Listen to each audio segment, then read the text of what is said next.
Radio Liberté. Radio Liberté. Informer, conscientiser, distraire. 92.8 FM.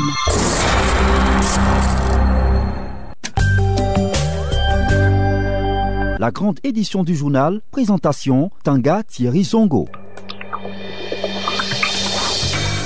À la une de cette édition, les pratiques traditionnelles néfastes préjudiciables aux femmes au cœur des universités d'été du Centre d'information et de formation en matière des droits humains en Afrique. Plus d'une dizaine de jeunes issus des pays de l'Afrique de l'Ouest vont bénéficier une semaine durant de formation dans le but d'éradiquer ces pratiques. L'Union pour le progrès et le changement UPC s'insurge contre l'adoption du nouveau code électoral. Elle estime que le parti au pouvoir veut ôter la capacité aux Burkinabés vivant à l'étranger de participer aux élections de 2020. Une fédération de syndicats de la santé vient de voir le jour. Il s'agit de la F Santé BF qui regroupe 3 structures syndicales. Les responsables de ces syndicats étaient face à la presse le week-end dernier.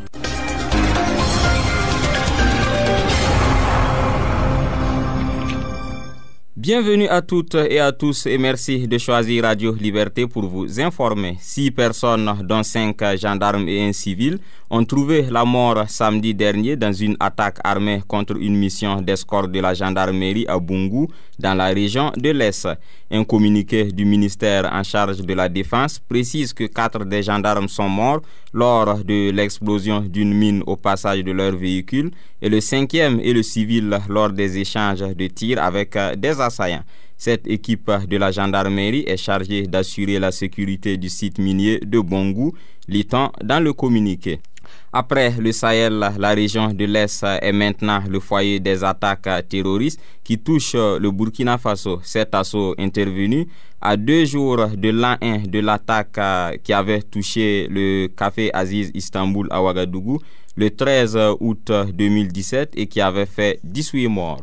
Le corps sans vie d'une adolescente recherchée depuis 5 jours a été découvert dans les eaux du lac Bam à Kongoussi. L'agence d'information du Burkina AIB qui rapporte l'information précise que la victime a été amputée de la tête. Une enquête a été ouverte par les forces de l'ordre selon l'AIB. Le Centre d'information et de formation en matière des droits humains en Afrique, CIFDA, tient à Ouagadougou la 8e session des universités d'été sur les droits humains. Ces universités d'été qui se déroulent du 13 au 20 août vont se pencher sur les pratiques traditionnelles qui portent atteinte aux droits des femmes. On fait le point avec Dasmane Nyangane qui nous prête sa voix. L'engagement des jeunes dans la lutte contre les pratiques traditionnelles néfastes et préjudiciables aux femmes et aux filles de l'Afrique de l'Ouest. C'est le thème de la 8e session des universités d'été initiée par le Centre d'information et de formation en matière des droits humains en Afrique, CIFDA. De l'avis du président du dit centre, Urbain Yamiogo, l'abandon de ces pratiques s'avère nécessaire. Et vous constaterez aussi au Burkina Faso qu'il y a eu plusieurs situations qui sont intervenues. Notamment, si vous prenez le cas par exemple de Garango, il y a eu des femmes qui ont excisé des enfants, qui ont été appréhendés par la gendarmerie et la population s'est liguée pour aller les libérer. C'est vous dire que la population n'a pas encore bien compris et intégré la finalité des lois qui ont été adoptées et la nécessité justement de travailler donc à abandonner ces pratiques traditionnelles néfastes. Et pour venir au bout de ces pratiques, 18 jeunes issus de différents pays de l'Afrique de l'Ouest vont être outillés à travers des sessions de formation.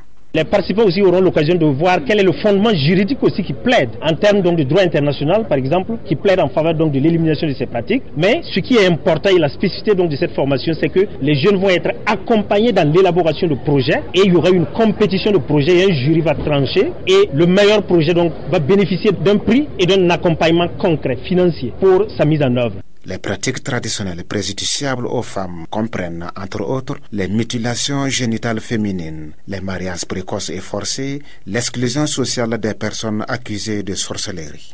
Le syndicat national des travailleurs de l'action sociale SYNTAS et le comité CGTB s'insurgent contre ce qu'ils qualifient de déferlante répressive contre ces militants. Ils ont également dénoncé l'opération de retrait des enfants et femmes en situation de rue initiée par leur ministère de tutelle. C'était au cours d'une conférence de presse tenue ce lundi ici à Ouagadougou. Idrissa Koumbem pour le compte-rendu. Les sanctions de suspension de fonction d'1 mois infligées aux militants du syndicat national des travailleurs de l'action sociale SYNTAS est une violation de la loi 081 portant statut de la fonction publique. C'est cette situation que dénonce le SYNTAS. Selon les responsables du syndicat, les motifs avancés pour sanctionner leurs camarades ne sauraient se justifier. Ce qui amène le secrétaire général du SYNTAS, Jus Koumara Logobana, à qualifier ces sanctions d'arbitraire et d'abus de pouvoir de la part de la ministre en charge de l'action sociale, Marie-Laurence Ilboudo. La situation s'est exacerbée avec une cascade d'arrêtés de suspension de fonction d'1 mois pris par Mme Hélène Marie-Laurence Ilboudo Bar-Marchal à l'encontre des centaines de militantes et militants au motif que ces derniers n'ont pas déféré à des réquisitions lors de notre grève des 24, 25, 26 et 27 avril 2018. Les sanctions de suspension de fonction d'1 mois ne respectent pas les dispositions de l'article 161 de la loi 2015-081/CRT portant statut général de la fonction publique. En actant de la sorte, Madame le ministre fait non seulement preuve d'abus d'autorité, mais également de détournement de pouvoir. Tout en condamnant les sanctions infligées à leurs camarades, le SYNTAS et le comité CGTB du ministère en charge de l'action sociale affirment que des actions fortes seront dégagées dans les jours à venir afin de rétablir les militants sanctionnés dans leurs droits. Toujours au cours de cette conférence de presse, le SYNTAS et le comité CGTB ont qualifié l'opération de retrait des personnes vivant en situation de rue de charlatanesque, mystificatrice. Les deux structures estiment que le ministère ferait mieux de s'attaquer aux préoccupations posées par ces personnes. Nous écoutons le secrétaire général du SYNTAS, Juste Koumara Logobana, au micro de Idrissa Koumbem. Madame le ministre donne les moyens à coup de tapage médiatique et avec d'autres forces qu'elle met en sa possession pour faire passer un projet, nous le disons, d'assassinat des enfants du pays, au prétexte qu'elle veut les protéger. Mais dans le même département ministériel, il y a une bonne partie de la population, les personnels des ex-gradés, qui ont leur dossier de carrière, qui est actuellement sur la table du Premier ministre, parce que le Premier ministre lui-même l'a reconnu. Madame le ministre n'est pas fichue de pousser ce dossier-là pour qu'il sorte, se préoccupe de façon charlatanesque, permettez-nous de le dire. Parce que tout ce qui est entrepris dans cette opération-là, il n'y a rien que de mystification, de la mystification. Or, voilà un dossier qui est correctement traité, qui a un niveau donné, auquel il faut donner suite. Pendant que les bénéficiaires sont en train de mourir à petit feu, il y en a même qui sont en train, qui ont des mots qui les minent, qui les rognent petit à petit, qui ne peuvent même plus aller au travail. Non, ça, ce n'est pas son problème. C'est faire le spectacle. Nous pensons qu'il faut arrêter avec ça.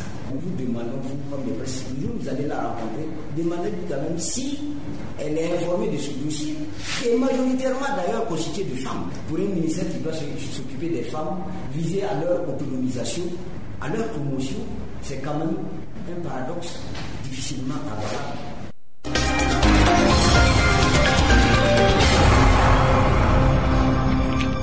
Suite de ce journal, 3 syndicats de la santé unissent leurs forces à travers une fédération, la F Santé BF. Cette fédération est composée du syndicat des médecins du Burkina Faso, du syndicat autonome des infirmiers et infirmières du Burkina et celui des sages-femmes, maïticiens et accoucheuses du Burkina. Les responsables de ces structures ont présenté aux hommes de médias leur nouveau regroupement le samedi dernier.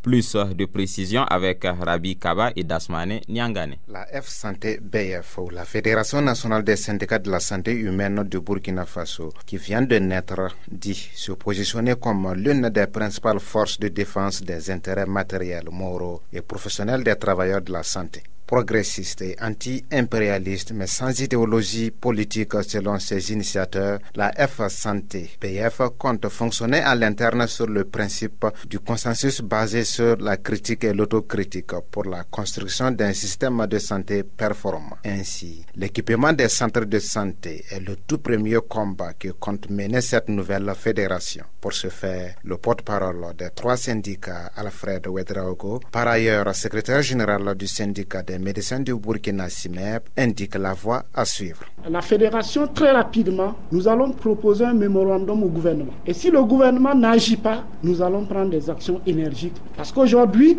nous avons de sérieux problèmes dans nos centres de santé. Il faut apporter des solutions urgentes et rapides. Et nous allons nous attaquer premièrement à cela. Il n'a pas aussi manqué de préciser les types d'actions susceptibles d'être menées ou non par la fédération. Nous sommes dans une logique d'un syndicalisme responsable. Je puis vous dire que nous n'allons pas faire, en tout cas dans nos principes, une grève sans service minimum. Cela pourquoi? Au Mali, les syndicats de la santé ont fait une grève illimitée. Mais avec service minimum, ils ont eu 90% de leurs plateformes résolues. Aujourd'hui, si on fait une grève dans la santé illimitée, n'importe quel gouvernement va plier. À noter que les membres de la F-Santé BF disent ne pas être des syndicats de lutte de classe, car erronés dans le contexte de la fonction publique, a estimé leur porte-parole Alfred Ouedraogo. Faisant allusion aux 2 derniers mouvements du syndicat des travailleurs de la santé humaine et animale SYNCHA, le porte-parole de la F-Santé BF, par ailleurs secrétaire général du syndicat des médecins du Burkina SIMEB, a estimé qu'il faut relativiser la suprématie du SYNCHA dans le secteur de la santé.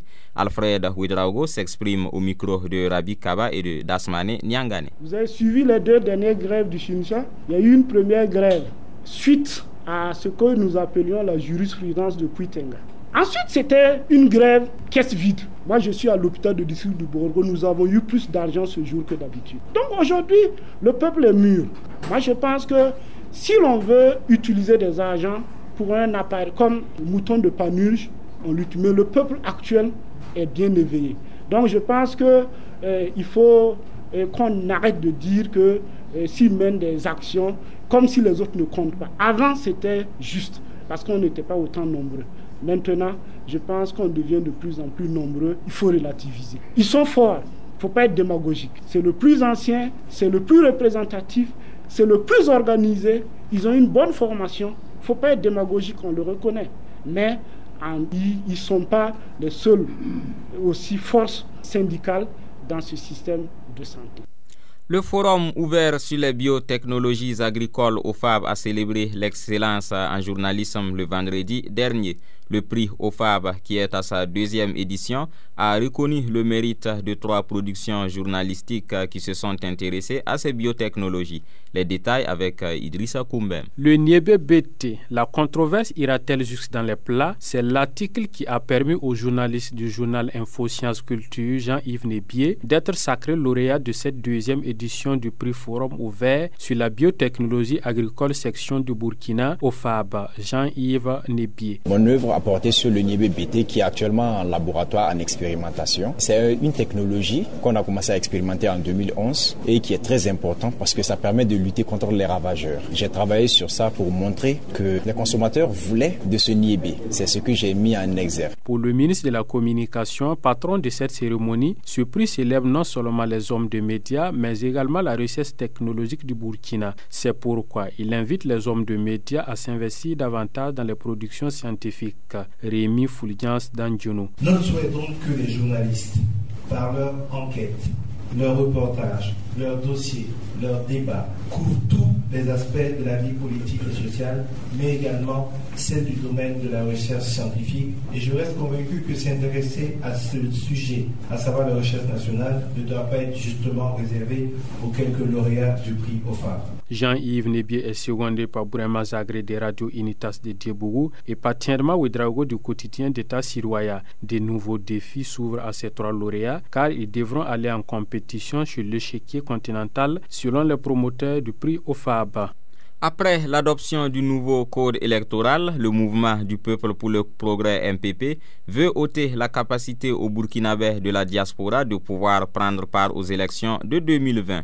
C'est le point de vue de l'Union pour le progrès et le changement UPC qui a animé une conférence de presse le samedi dernier. Le parti dit par ailleurs douter de la confiance du parti au pouvoir et dénonce une fraude électronique en préparation. Voubi Nebié. Apartheid électoral, c'est par cette expression que l'Union pour le progrès et le changement UPC a qualifié le nouveau code électoral. Le parti du Lion dit donc se démarquer de ce texte qui est pour lui tripatouillé par le pouvoir MPP et ses alliés. L'UPC articule son rejet sur 4 raisons principales, dont l'arrimage du fichier de la CENI à celui de l'ONI, ce qui exclut d'office l'enrôlement physique. De ce fait, le porte-parole de l'UPC, Moussa Zerbo, et ses camarades craignent une main politicienne qui serait derrière l'ONI et qui pourrait tout faire dans le noir. Le MPP peut donner 2, 3, 5 et même 10 CNIB à la même personne avec des noms différents pour qu'elle vote plusieurs fois dans des bureaux de vote différents. Personne ne sera là pour vérifier quoi que ce soit, puisque l'ONI est sous le contrôle du ministère de la Sécurité, donc du MPP. Le pouvoir en place a même provoqué une crise à l'ONI pour pouvoir enlever ceux qui y étaient là et placer ces hommes fidèles. Autre raison évoquée pour rejeter le nouveau code électoral, ce sont le retrait de la carte consulaire biométrique et les lieux de vote désignés à l'étranger. L'UPC y voit des pièges multipliés par le pouvoir en place pour empêcher les Burkinabés de l'extérieur de pouvoir voter, voire une fraude électronique que prépare le MPP selon le parti du Lion. Mais cela ne décourage pas le deuxième vice-président de l'UPC, Adama Soso, qui a laissé entendre qu'il y aura un retour sur le code électoral. C'est pour cette raison que le parti du Lion entend soutenir et animer pleinement, selon les mots des conférenciers, la lutte engagée par le chef de file de l'opposition politique, non seulement contre le code électoral, mais aussi contre la gouvernance du MPP de façon générale.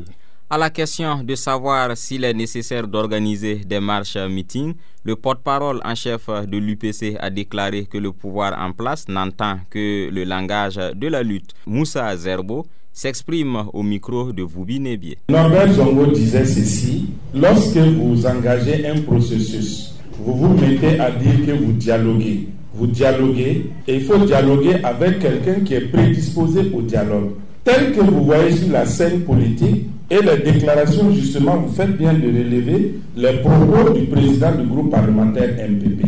Et si vous regardez un peu la posture des ministres qui sont devenus vraiment, je ne sais pas quoi, on l'a dit, le terme griot même est faible pour eux, qui sont devenus, j'allais dire, des propagandistes sur la voie des ondes, nous dirons que ce pouvoir n'est pas prêt à reculer. C'est pour cela que Norbert Zongo disait, lorsque vous dialoguez, ayez en tête une autre stratégie. C'est comme si vous vous retrouvez sur une piste de danse en train de danser parmi des aveugles qui vont dans tous les sens. Si vous vous voyez, il faut piétiner un peu l'aveugle pour lui dire qu'il n'est pas seul sur la piste. Et je pense que les marches ici, vous avez compris qu'il n'y a que ce langage-là que ces gars-là comprennent. Donc nous disons tout simplement, nous n'avons pas dit la forme que ça va prendre, mais nous allons protester vigoureusement pour qu'ils puissent entendre raison.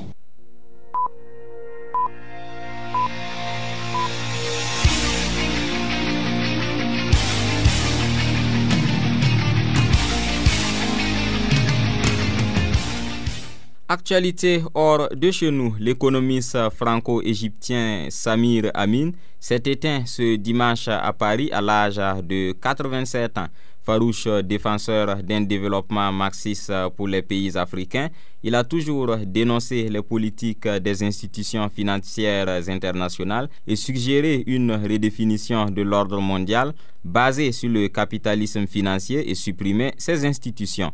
Diplômé de sciences politiques, d'économie et de statistiques, Samir Amin a enseigné dans plusieurs universités. Allons à sa découverte avec Danouma Ismaël Traoré. L'économiste Samir Amin vivait au Sénégal depuis plusieurs années. Franco-égyptien de nationalité, il était l'une des figures de proue des mouvements altermondialistes. Brillant économiste et théoricien de l'économie marxiste du XXe siècle, il a dénoncé à plusieurs reprises l'action des institutions financières internationales que sont le Fonds monétaire international FMI et la Banque mondiale en Afrique. En lieu et place de ces politiques, il préconise pour les pays africains un développement marxiste. Pour lui, le FMI et la Banque mondiale, contrôlés par les États-Unis, le Japon et les pays européens, agissent d'abord pour défendre les intérêts occidentaux. C'est pourquoi il estime que la décolonisation n'est que de façade, dans la mesure où, précise, précise-t-il, les indépendances ont peut-être mis fin à la colonisation en tant que telle, mais certainement pas à l'impérialisme économique. L'annonce de sa disparition a suscité une vague de réactions à la fois de la part d'hommes politiques, d'économistes ou d'anciens élèves. L'université Cheikh Anta Diop de Dakar a réagi en indiquant que le militant altermondialiste laisse un héritage intellectuel immense. Le président du Sénégal, Macky Sall, lui a rendu hommage à Samir Amin en ces termes. Le professeur Amin a consacré toute sa vie au combat pour la dignité de l'Afrique, du tiers-monde et des plus démunis. Pour Célestin Monga, vice-président de la Banque africaine de développement, je cite, « Vous n'aviez pas besoin de partager tous ces points de vue marxistes pour le voir comme l'un des esprits les plus aiguisés de l'économie et un vrai croyant en une Afrique démocratique et unie. Le monde a perdu un géant, un esprit magnifique et une espèce rare de professeur. » Fin de citation. Samir Amin a travaillé entre 1957 et 1960 pour l'administration de Gamal Abdel Nasser, ancien président égyptien, avant de conseiller entre 1960 et 1963 le gouvernement du Mali. Il est ensuite devenu professeur aux universités de Poitiers, Dakar et Vincennes. L'économiste est par ailleurs fondateur de l'Institut africain de développement économique et de planification. Nous restons toujours en page internationale et nous mettons le cap au Nigeria où des soldats protestent contre leur déploiement sur la ligne de front. Selon plusieurs sources qui rapportent l'information, des soldats d'un détachement de l'armée nigériane ont refusé de monter dans l'avion qui devait les transférer de Maïdougouri, capitale de l'état de Borno, vers la localité de Marte, à la frontière avec le Niger. Ces militaires qui avaient déjà passé 4 ans dans une confrontation directe avec les hommes de Boko Haram entendaient avoir un petit temps de répit après cette longue période, ce qui ne fut pas le cas. Ces soldats ont alors tiré en l'air ce dimanche 12 août à l'aéroport de la ville de Maïdougouri. Photo sonore. Au cours de la conférence de presse de l'Union pour le progrès et le changement UPC, le porte-parole en chef Moussa Zerbo a répliqué aux propos du ministre d'État Simon Compaoré qui, au cours d'une sortie médiatique du parti au pouvoir, avait déclaré que l'opposition politique sert un film western de mauvaise qualité.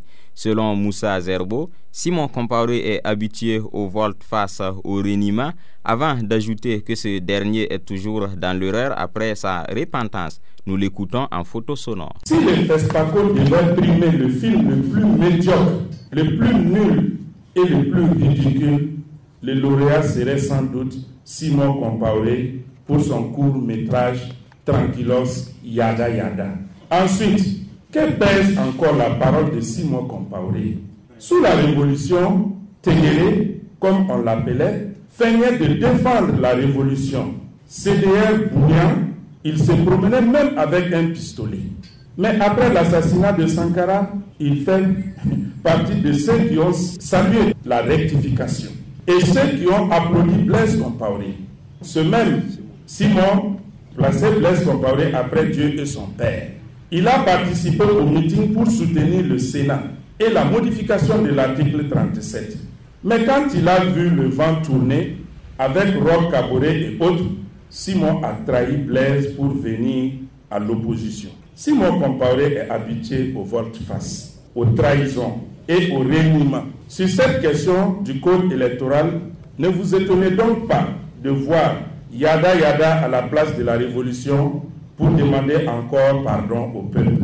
Quand Simon dit que Zéphirin Diabré se laisse manipuler par des gens qui ont fait assez de tort au peuple burkinabé, n'est-ce pas là une insulte grave à l'intelligence de l'ensemble des Burkinabés? Qui nous interdisait les marches de protestation contre l'assassinat de Norbert Zongo? Simon Compaoré Tranquilos, c'est bien lui. Qui avait tracé les zones rouges à Ouaga? Le même fameux Simon Yada Yada. Qui a passé un marché Mouta Mouta pour la réfection de la mairie centrale à plus du milliard? La même personne. Qui avait créé des milices armées de Gourdin à Ouaga? C'est bien lui. Qui disait que même si on ne vote pas Blaise, les Caïcédras voteraient pour lui? C'est qui encore? Le même Simon. Point final pour ce journal. Tiona Sanogo était à la partie technique. Merci de nous avoir suivis. Bonne suite de programme sur La Voix citoyenne.